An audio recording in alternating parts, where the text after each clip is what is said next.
Yo, everybody, welcome to part two. To the part where your boy, ShootingStar Sheriff, spills all the tea on Pokemon. I know you've been waiting on it. You've waited a whole 24 hours, and your patience has been rewarded. Enjoy.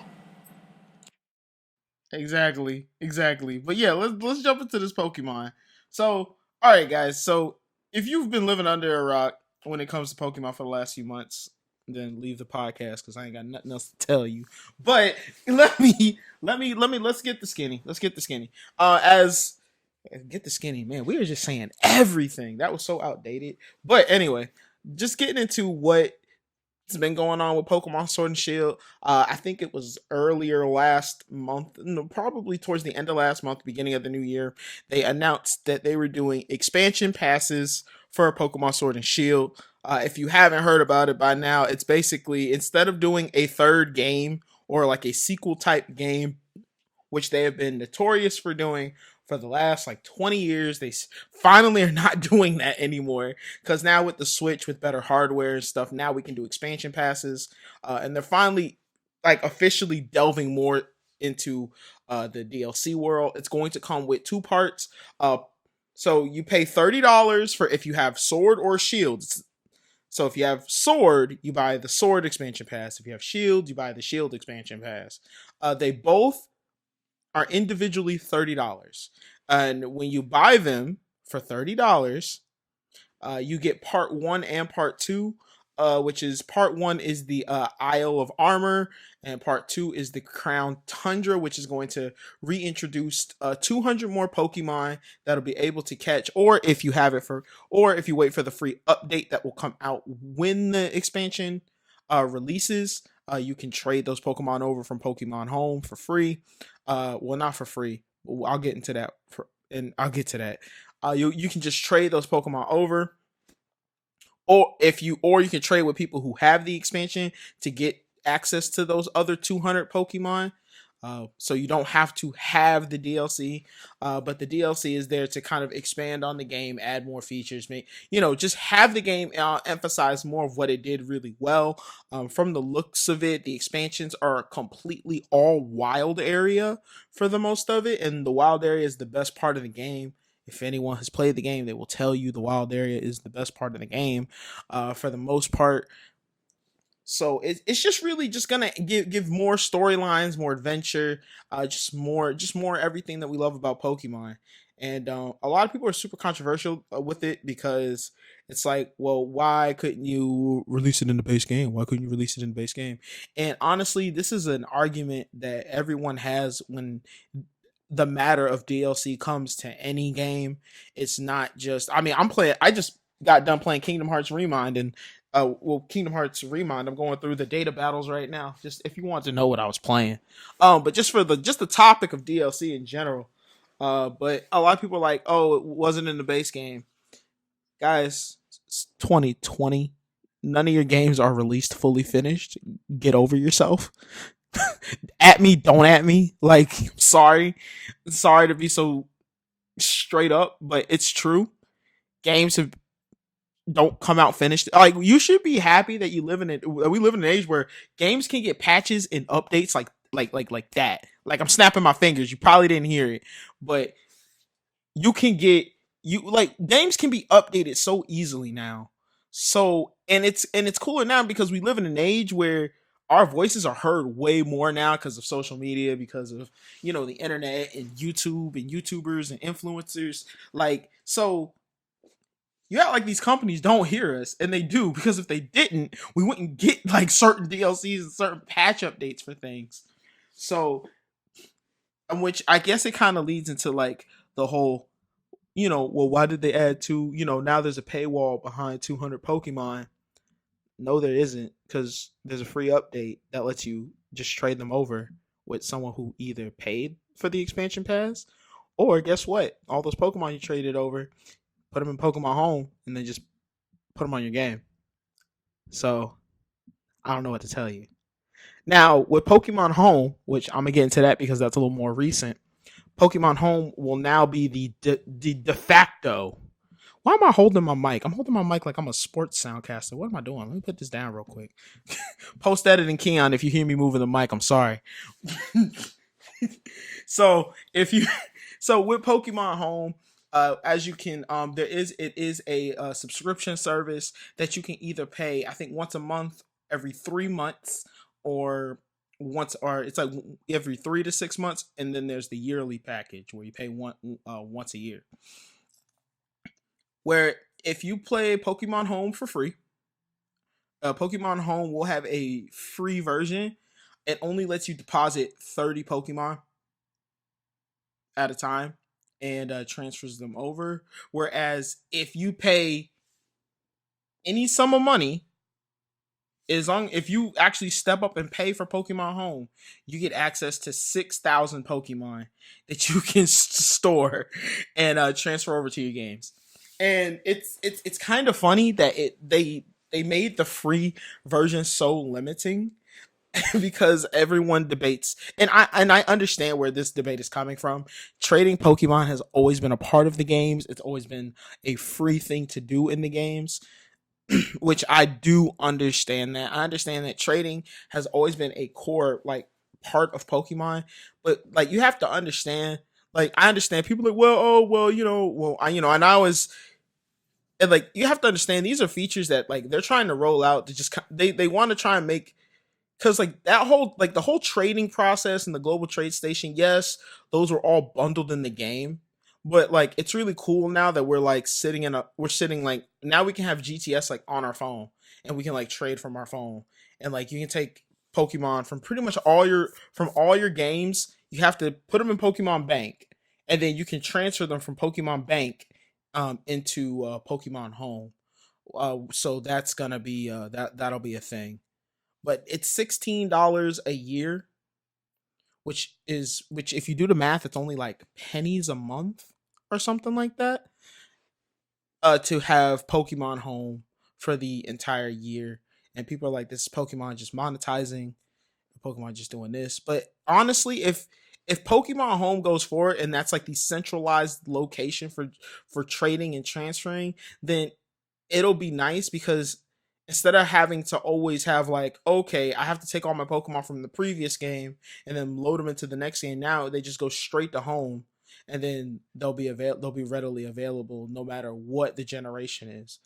So that's cool, because you don't have to worry about holding on to like 2 or 3 copies of a Pokemon game to just like transfer everything. But maybe it's because I'm a 90s kid and I remember how painstakingly it, like you had to get the new game, then I had to hold on to the old game because I had Pokemon on the old game that I wanted to transfer over to the new game. So like I don't know, man, maybe I just understand the convenience in it all. But like I said, I mean, everybody's gonna have their complaints. I honestly feel like it's really no big deal. If you feel like, I mean, honestly, if you don't like the season pass or the expansion pass, don't buy it. Trade them from home over into the base game. Do it like that. Wait for the free update. If you don't want to do Pokemon Home, just transfer 30 at a time. There will be someone will give you a list of all 200 Pokemon that were added and just transfer 30 at a time with it free. So I don't know what to tell you anymore. So yeah. I'm done. I mean, just like when you were telling me about this, the only thing that I had an issue with was the number 30. Like, I understand it's free, but like to me, going from 30 and then jumping to 6,000 is like a big ass gap. You know what I'm saying? From like a free to a premium version. So I was like, they could at least like gave people 100 slots. You know what I'm saying, or something like that, for the free version. Because I mean, my thing. What were we gonna say? No, I was gonna say, because like if you are a Pokemon fan, like you play the game and stuff like that, you're definitely going to have more than 30 Pokemon that you want to transfer into this Pokemon bank. So I mean, if you don't want to pay for it, 100 will be more generous to give people than 30, because like 30 to me is like a slap in the face. Like, yo, just fucking pay for it. Stop being fucking cheap. Which, I mean, you know, that's kind of how I feel about it, because $15 a year. You know what I'm saying? Like you did the math. He did the math. Go back and rewind a podcast if you want to hear his math on how much that equates to within a year. But anyway, $15 a year, which isn't bad. I mean, you know what I'm saying? Just like go ahead and do that. You know what I'm saying? Like we pay, what, $12 a month for Netflix. You know what I'm saying? You pay, $11 a month for Hulu and shit like that. You know what I'm saying? Like we pay monthly for PlayStation Plus. Why is it like why are people tripping about this? But at the same time, I'm like, 30 to me is still like I can still understand where people are coming from. Like 30 to me is still like a slap in the face. Like I would be more happy with 100. You know what I'm saying? And like this is coming from somebody who doesn't have the game, who doesn't play the game. So I'm not really sure how much my opinion weighs in this in this conversation. You know what I'm saying? Because I'm not going through those issues and those problems that other people are having. But again, like I said, I would think 100 would be a better like entry point. You know what I'm saying, to for people, and people will still be pissed off about it. You know what I'm saying? But you can't please everybody. You know what I'm saying? You gotta they gotta do what's best for the company. If they're offering this service yearly, you know what I'm saying, they gotta make their money back somehow. They gotta keep the servers running, you know what I'm saying, somehow, you know what I'm saying? So when you think about it that way, like it is what it is. But what were you gonna say earlier? Oh no, I was gonna say no. I wholeheartedly agree. I think 30 Pokemon. The only reason I said 30 like that was because 30 is just the number that they gave us. So if you want to do it the free way, that's the way that you just have to do it. I'm not saying, I just kind of want to just kind of explain the reasoning behind it because it kind of came off a little on the harsh side. But I'm just saying, if you intend to do everything for free, just remember there's a free update. If you have all the Pokemon, you just use Pokemon Home for free. You just have to transfer over 30 at a time. So that's the way it is. I think 30 is a slap in the face for being a free user of Pokemon Home, because guess what? There's not even 1,000 actual Pokemon yet. It's a close to 1,000, but it's not even at 1,000. So I'm like, you couldn't at least give us like 200 slots or 300 slots, or I mean, at least for being free, because guess what? There's not even 6,000. You get 6,000 Pokemon slots. Guess what? There's not even like, there's barely 1,000. I think the total number is like 9 something or 8 something.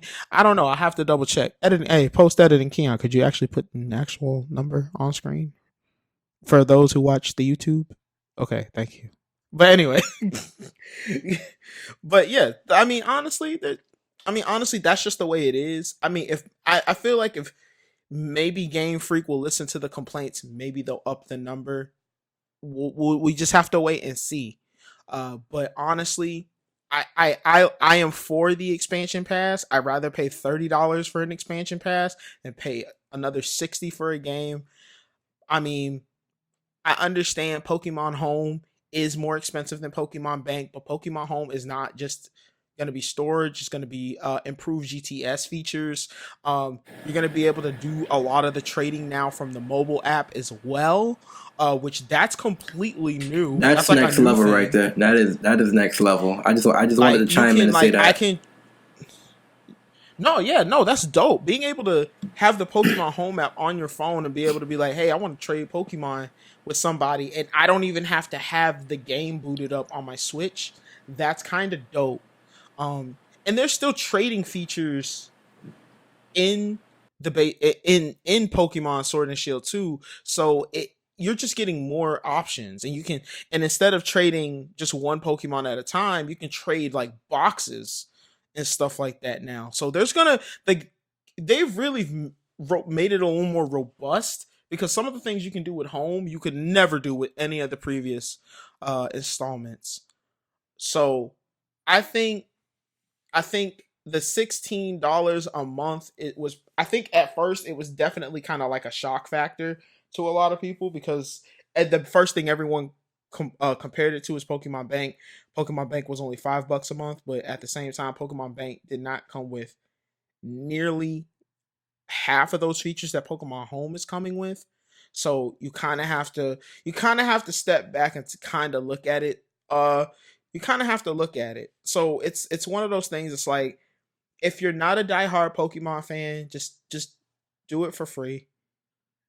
I mean that if you really can't pay for it, then or you don't feel like you want to pay for it, then don't. I'm not I mean if you like I said, if you don't have it, or maybe you're a kid and you want to trade Pokemon, or you have past Pokemon and you can't get your mom or dad or whatever to fork over the $16 for the whole year or whatever, then just do it for free. There's free options available. Game Freak has included free ways to do things, which if they really wanted to be scummy, and this is the point I'm trying to make, if they really wanted to be scummy, they would put everything behind a paywall. But guess what? They didn't. So take that for what it is. All right. Real quick, if you are watching or listening to this right now, and you are one of those people who have an issue with the new Pokemon Bank and stuff like that, tweet at us and let us know why, or your opinions on it. What do you think about it? So, like, are you for the DLC method? Right? Are you for paying $30 additional each? So that's $60, right? Yes, to basically have, to get these new additions to these newer Pokemon games that'll be coming out in the next year, a couple years and stuff like that. So basically like a new generation of Switch Pokemon games. Or do you like the old method, and we're just gonna break it down monetarily, where you would pay, well, it was like $50 for like those games, right? So basically $50 each for two entirely new games. So that's $100. And in this situation, in the Switch era, the game would be $60. So you'd pay $120 to get both of those games. So would you want to go back to that model, and you would have two separate games, each $60, or would you like to stick with the $30 expansion pass method? I feel like I'm kind of steering people into a certain way, into answering it in a certain way. No. But I mean, that's basically what it breaks down to, right? Do you want to spend $60, an additional $60 for both of your games if you have both of them, or do you want to spend an additional $120? Right? Simple as that. But yeah, I mean, I'm pretty sure other people can come up with different arguments and stuff like that to why they would prefer the older method, which makes more sense to them. So if you do, let us know. You know what I'm saying? Maybe you can give us some more insight, and maybe we're missing something. But with that being said, we're going to move on to the next one, our next topic. We have anime talk. And anime talk is a new section we're going to add into each and every episode. I've been wanting to do a recurring section in this podcast for a minute, and I think anime talk is a right fit for us, right? So we're just going to be talking about the anime that we've been watching, and just talking about that. So the only anime that I've been watching out, and I've been binging it last night. I just started back watching it last night because I went over to one of my homies' house, and he had it on his screen, and I'm like, yo, what is this? I can't watch this. I'm not caught up. Stop it. And and from that, I was like, yo, you know what? Let me just go ahead and binge this and kind of get caught back up. Actually, I've been watching two anime. The second one isn't really an anime, but you can call it an anime. But you can't really call it an anime. But the first one is My Hero. And I'm not sure if you've been on My Hero, but I have been bad with my anime, bro. Bad. And I've been wanting to get caught up with My Hero because I know I'm actually on the episode Mirio, his fight. and I know Deku has his fight, and I'm like, yo, I need to get to that because I want to talk about it, and I don't want people to spoil it. I'm a part of like a couple anime groups on Facebook, the Black Anime Group on Facebook and stuff like that, and man, people keep posting their memes and people keep like wanting to talk about the episodes and stuff, and I'm like, bro, chill, man. Like I have to like hide your content or something like that. So I'm like, you know what? I'm about to get back on. I'm about to get back on my anime, and the one that I started out with was My Hero. I'm on episode 74. And things are getting hot. Things are getting hot. I'm not gonna talk about it because I'm not sure if Sharif has watched it, but that's the only anime that I've been watching right now. And the other anime that's not an anime, but kind of an anime, but not really, is Power Rangers. Oh man, Power Rangers. I think it's like Beast Morphers or some shit like that. And Sharif knows, man. Like when we used to live in the same city, I would invite this guy over, and I would just put on Power Rangers. He's like, "Yo, what the fuck you got going on? Like, what the fuck you got me watching?" And we would just like sit there and watch Power Rangers, just because like it's so corny, and the show is so horrible, and he haven't changed their formula since like the conception of Power Rangers, which is dope at the same time, but at the same time it's kind of crazy. Like the effects still look corny. The acting is still bad. I mean, like, but at the same time, it's kind of interesting to watch and sit there and like laugh at it. But at the same time, you're kind of interested at what's going on, but you're not really. But that's what I've been watching. Also, I just finished season 1. Season 2 is coming out sometime this year. Looking forward to more good times with that. But I'm gonna pass it on to you because I know you've been watching a lot more anime than I have. So let us know what you're watching and stuff like that. And I guess if you want to talk about it more, you can. All right, yeah. So, yeah, I've actually been picking up a few anime that I've been trying to watch actually this season.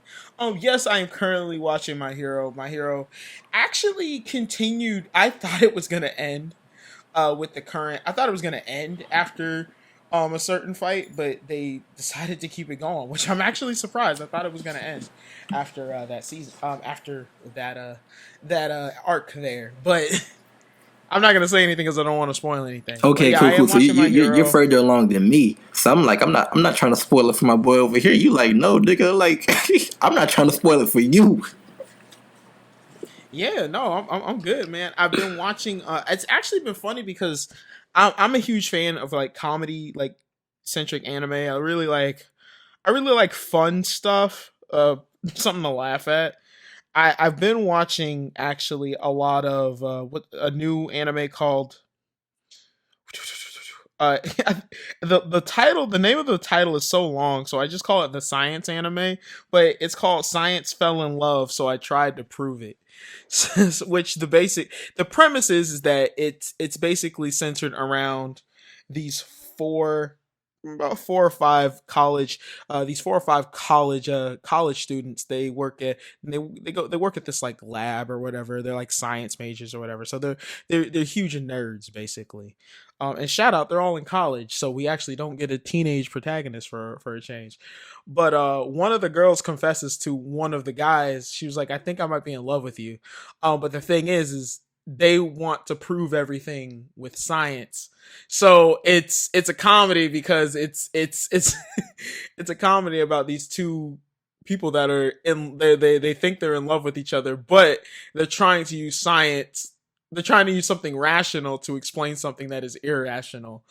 So just like the whole concept of it is really dope. I am actually having such a ball with every episode because actually a lot of the science and terms that they use are actually like science related. They actually use like actual science methods and stuff like that.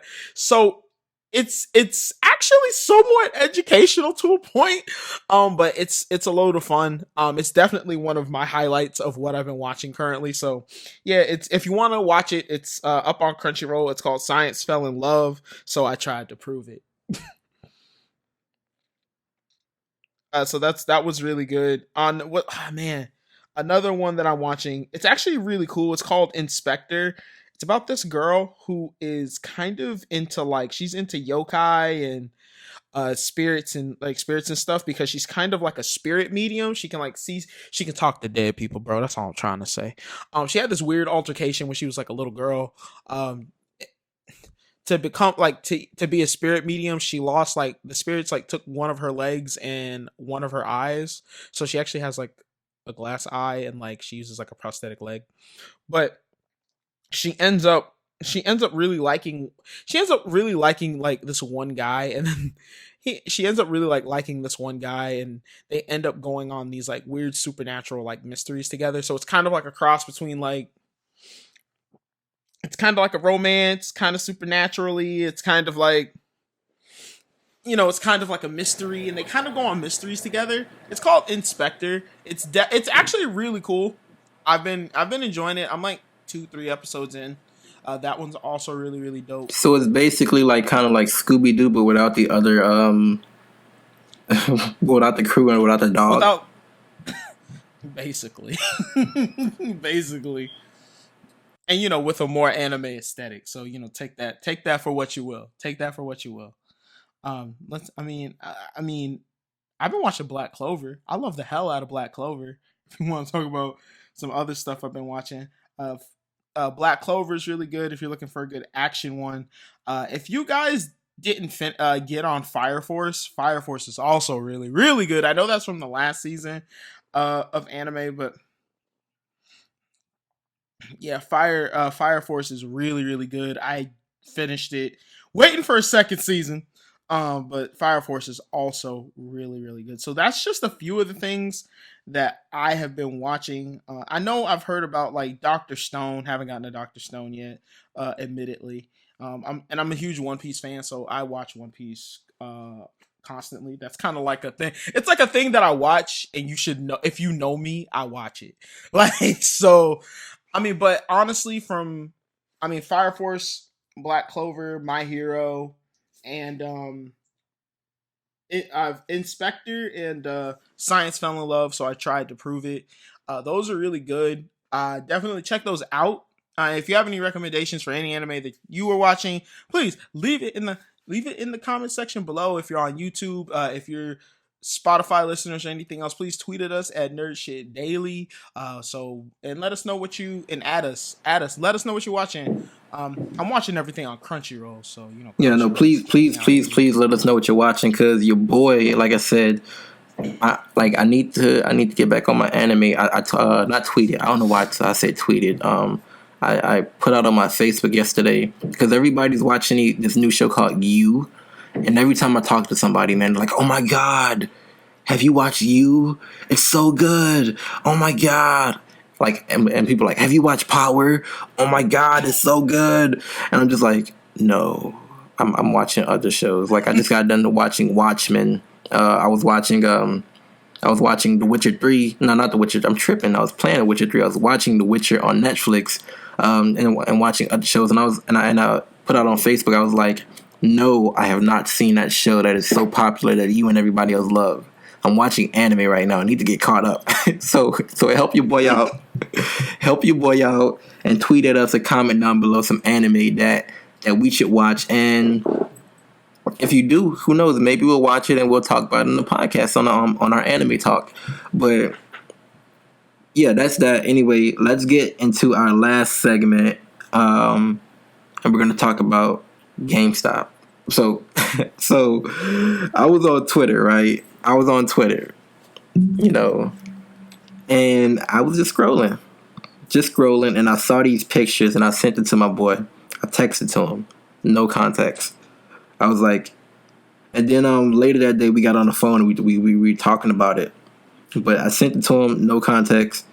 And it's these pictures of this GameStop, and it looks like a game. Like, there's fucking servers and everything. You know what I'm saying? Like, it's like like a game center, right? You go to it and you play video games. I'm not sure if you all have any one of those like in your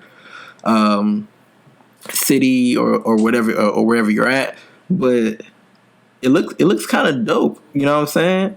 And we were talking about like, is this GameStop's redemption? Because in one of our episodes, one of our earlier episodes, we were talking about how GameStop like was closing down a bunch of stores, and if they didn't get their act together, I mean, GameStop might not be around. You know what I'm saying? Like when it might not be around in the next couple of years, and they're trying to save their company, so they're going for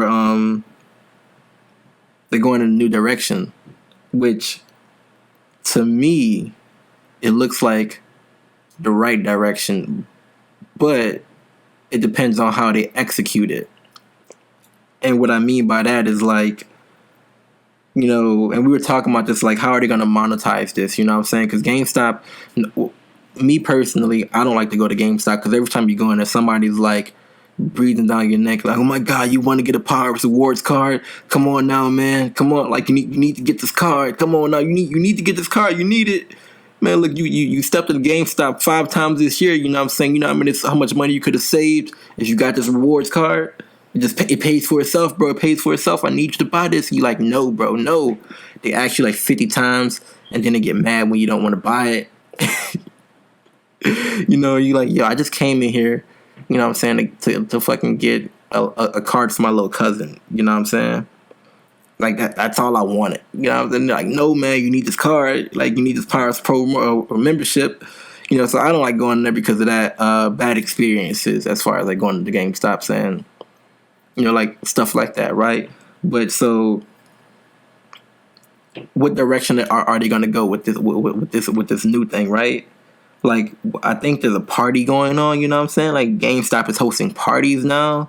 You know, LAN parties and stuff, like a big LAN party. You know what I'm saying? There's people sitting on the couch playing, what is that, Mario Kart? You know, so we had a whole hour-long conversation about this, so we're going to kind of get into it and talk about where we think this is going. And you were talking about like, you think they're going to make you pay hourly. And then I was on the other side. I was like, I don't think they'll make you pay hourly just to go there, because like, how are they gonna like manage that, right? If you got 50 people in the store, you know what I'm saying, playing video games, how are you going to remember who came in there? You know what I'm saying, to say, hey, look, your hour's up. You gotta either leave or pay some more money. You know, so I can't wrap my head around how that will work hourly. And I was thinking, my little brother actually brought this up. Maybe they're gonna tie it into your Power Pro membership. So maybe they're gonna charge $30 a month for your Pro membership, and when you come there with your Pro membership, you get to play all of the games or something like that, right? Or maybe they just charge you at the door. So like, you walk in, you say, hey, look, I don't want to buy a video game. I want to sit here and play with my friends. How much is that going to be to just chill for the day? Oh, $15. There you go. Go over there, you play your little game, and then you play however long you want, and you leave, or something like that. But I'm gonna let you get your opinions in real quick, and then we can kind of like chop it up and then end off the podcast. Oh yeah, let me yeah. Well, look, my thoughts with it. I mean, and if you want to see the tweet, guys, if you go to GameStop's Twitter, I think it's still on their Twitter. There's a picture of where they're trying to go. They're definitely trying to go with like like, and we said it like you said in the last in a previous episode of Nerd Shit, where they're trying to go with this more arcade type feel. Now they're gonna have games, they're gonna have computers set up, servers set up, so that way you can come in, you could probably pay some type of charge, you can go and play games as much as you want. Actually, from one of the pictures that we saw in the tweet, we actually saw like they were holding like a birthday party or something. So they're trying to open up a little bit more. They're trying to circumvent this whole. They're trying to rebrand themselves in a way. Because everyone knows GameStop has gotten such a bad rap over the over the last few years. Just kind of in general with the whole, just kind of how they do business now. And I mean, going with the arcade and stuff is cool. But this doesn't. I don't think this still doesn't dismiss the fact that they're still gonna close down stores, because the fact of the matter is if you're going to open up, like if you're going to turn it into arcade, like it's like an arcade space, you need space to do that. Not every GameStop is that big. I've been in rinky dink GameStops, and there's a lot of really small GameStop stores. So they might be consolidating, closing a whole bunch of the stores down because they might only try and keep maybe one or two open, maybe in like a city or an area, just depending on where you live. I'm just saying this as an example, that have enough space, and then those will turn into like these arcades. Now, as you can say, yeah, they might tie it behind a membership, which if they tie it behind maybe like your yearly membership, maybe if it's included with the yearly membership, maybe it won't be so bad. But I feel like that doesn't make them enough money because you have to kind of think of as a business. It's how are we profiting off of this? The only other way I could see it was like, they charge, and it looks like they're gonna do like parties and events and stuff like that. From what it looked like in the tweet pictures, there's like a little birthday party or something with like a kid and his mom. I forget. It's Yeah, the bottom line is they got to but make the money anyway, somewhere. So where are they going to make their money, yeah. and how are they going to monetize? How are they going to monetize this whole thing? Now, you were saying how they're still going to close down some spaces and stuff like that because they're moving towards this. But I was just thinking, what if not every GameStop is going to be this whole family friendly arcade hybrid store thing that they're doing? So what if like it's kind of some GameStops are still GameStop as we know, and I wouldn't say love it, but as we know, and then other GameStops that have the space for it are going to be these areas here. So these arcade GameStops. So maybe it's like GameStop arcade. You know what I'm saying? And then maybe next door to it there's like a regular GameStop, or maybe down the street there's like a regular GameStop, and you can go in and buy your games. And then if you want to go and play games with your friends, you go to the arcade one. So obviously they're still going to close down locations and stuff like that, but I'm thinking maybe not every location that they keep open is going to be this new arcade thing. That's interesting. That definitely is an interesting proposition. Maybe not all of them, but normally, and the only reason I'm like playing devil's advocate on this one is because it just really seems weird that, okay, you'll have this one. We're still gonna pay and rent out space to this one place that is just gonna be a store, and then we're still gonna also upkeep this other one in town that is a store slash arcade slash hangout. So it to me, I just feel like they're trying to do this as like a new clean slate. And like I said, they might keep some stores. They might. But from the looks of what they're doing, it looks like they need the space to do that. So I feel like they can't keep those smaller stores open just because they're trying to completely. It's like, put it like this. If you're rebranding yourself, do you change two things or do you change the whole thing? A whole point of rebranding is to completely change how you go about business. So that's the whole point of like a redesign or a or just doing anything over again, is you start from scratch. And you kind of do something new. Now GameStop has always been known for buying and trading, kind of trading, selling, whatever, games. But here's the thing: no one goes to GameStop because, one, they're so overbearing on you, and it's not the associates' fault. It's just the way that company runs. Um, they run off of getting you to pre-order everything, which pre-ordering is non-existent now because guess what? Digital games exist. We've been living in an era of getting games digital for like the last 10 years. And then getting games cheaper. Like, digital sales happen all the time, so they're getting hurt by the digital market. So they need to find a way to bring people in. And honestly, the arcade thing is cool. I'm not saying it's a bad thing, and still being a store on the side is still kind of neat. It's just gonna be the monetizing, because honestly, we already know that they weren't making a lot of money just buying, with their normal business routine anyway. And they're just selling games to you, right? So now they're trying to bring more people in. They tried bringing more people in with that whole Think Geek thing. that didn't bring in that didn't bring in much because they're still suffering. So now they're trying to bring people in to play games, which that's cool. Game, it's a it's a game store. It'd be cool at the game store that you can actually play more than like two games that are on demo. So it'd be cool that you can actually like play a game for a few hours and be like, you know what, maybe I want to buy this and take it home. So like I like that they might be going with that kind of idea or that kind of way of thinking. But my whole thing is where they have to try and make you can't like let's say if 30 people have a subscription, right? Let's say 30 people have a yearly subscription to play as many games as they want because they have the Power Up Pro or whatever, and that continues forward. Those people are just coming in but they've already paid, so they're not getting any extra money off of them.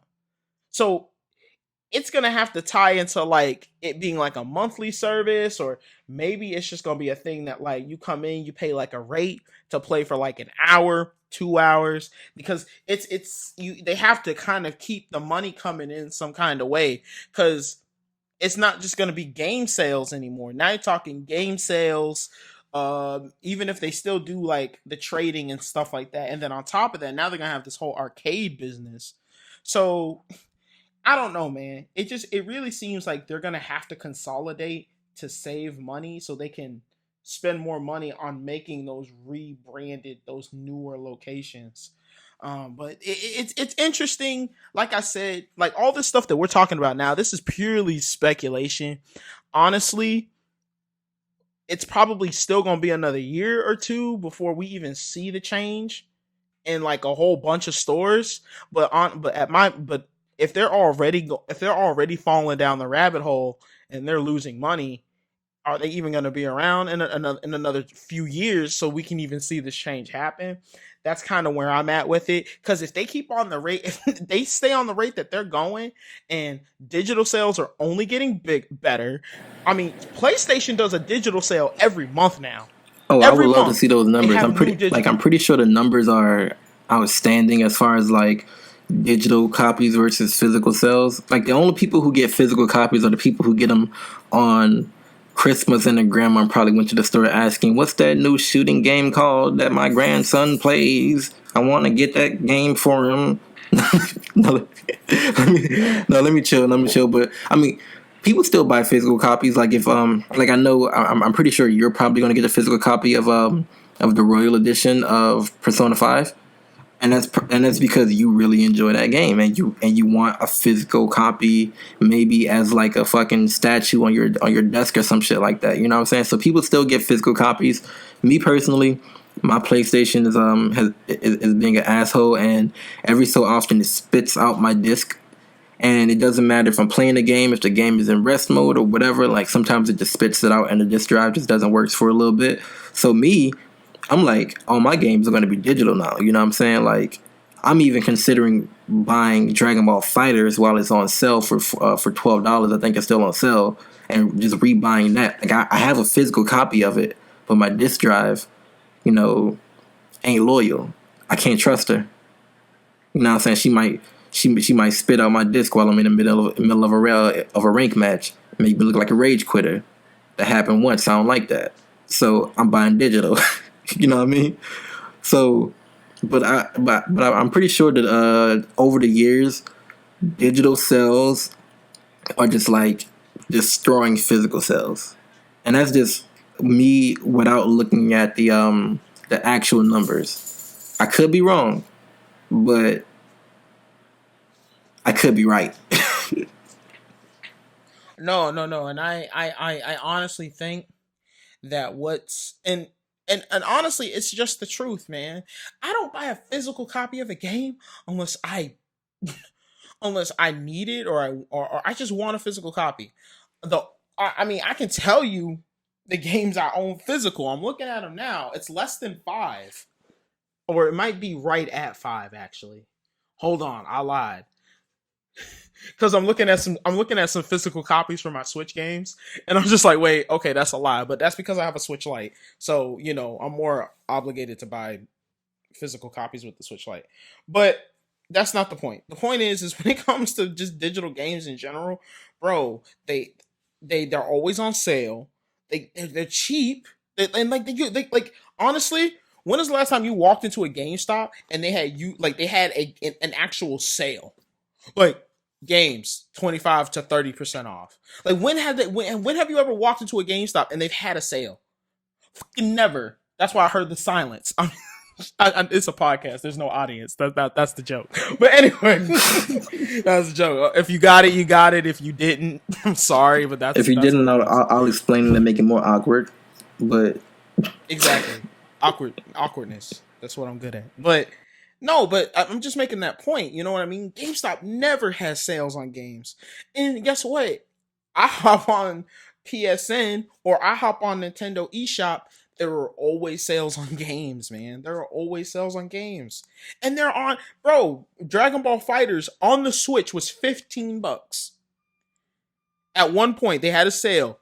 FighterZ on the Switch, which I couldn't imagine playing FighterZ on the Switch. But if you only had a Switch and you wanted to play Dragon Ball FighterZ, you can get the digital copy, $15. Oh, I would have copped it. I can't tell you to. I mean, I want to play FighterZ on the go. Yeah, that it's kind of dope because then you get to play FighterZ on the go. But like if I'm a GameStop associate, how am I gonna tell somebody, yeah, just come buy it here, $30, and then they're like, I could buy it for $15 on digitally. What am I gonna say to that? I'd be like, hell yeah, go buy it for $15. Like, I'm not gonna tell you to sit here and spend $30, man. No, so what you say then is like, you know what you could do then? You can buy these Nintendo eShop credits here at GameStop with me. You know, real quick. Just go ahead and buy these e-credits, man.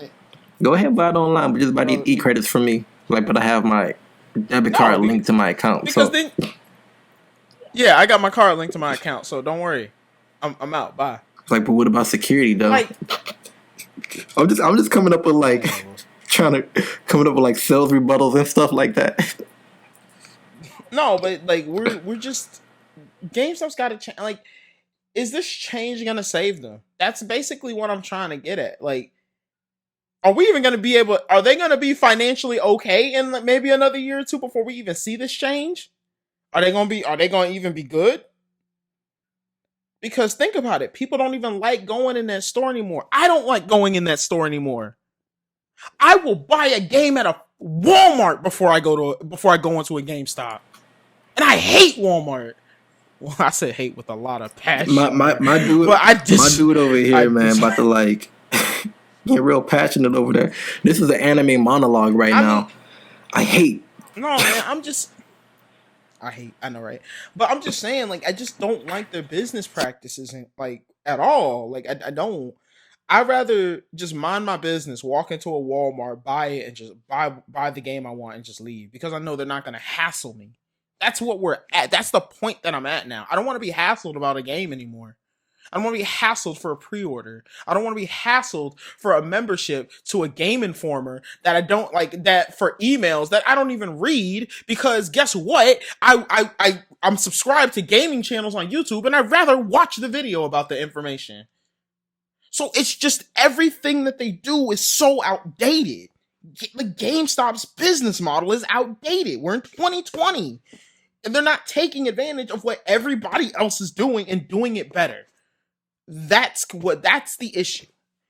And at this rate, even if they do have the funding to do the change, maybe within the next year or two, but if they're closing down a whole bunch of stores, then you'd be lucky if you get maybe one GameStop arcade or maybe two GameStop arcades in your city.